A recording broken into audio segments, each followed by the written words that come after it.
Today's breaking story is described as bone-chilling and scary, and I will add bizarre and revealing of a completely unhinged mind to the mix. I do have some breaking news that I want to bring to you regarding the second Trump attempted assassination from the DOJ, putting this information out that the suspect wrote a bone-chilling letter. I will have that letter penned by the would-be Trump assassin that the Department of Justice just released for you in just a minute, but first some context from Fox News on how the DOJ received the letter from a third party, a weird admission from that third party that the package containing the letter wasn't opened for months until after the assassination attempt, and some other strange and diabolical things that were in the package.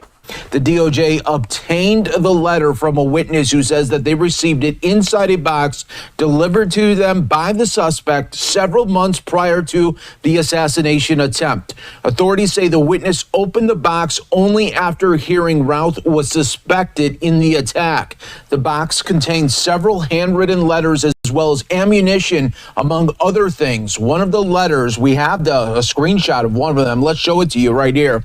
One of the letters addressed to the world discussed the assassination attempt. There was also a book in the package that also revealed some of the strange thoughts on the deranged mind of the suspect, including his obsession with the Ukraine-Russian war, a suggestion that Iran carry out a Trump assassination, and an invitation for others to assassinate him.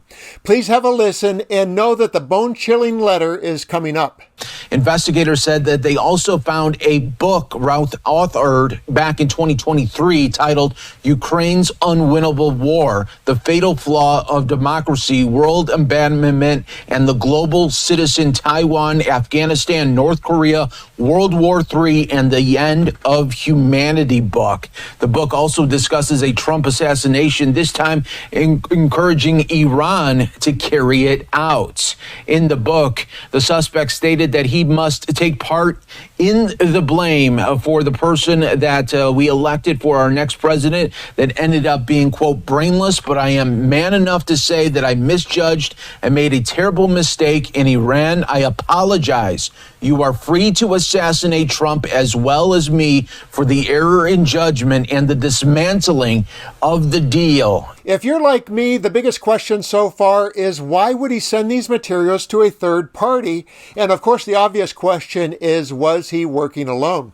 This just published report by ABC addresses what we know so far, and then I'll share the contents of the letter. When investigators had a press conference last week and they were asked specifically about whether they had any evidence that Ryan Routh was acting with somebody else, they said that at least so far, now remember the investigation is preliminary, but so far they didn't have any evidence to suggest that he was acting with anybody else. But they did say that they were looking in to that fact to determine whether or not that's accurate or not. So that part of the story is a work in progress, but what is clear is his crazy words in the letter released by the DOJ. Have a listen. Let's read it out to you here.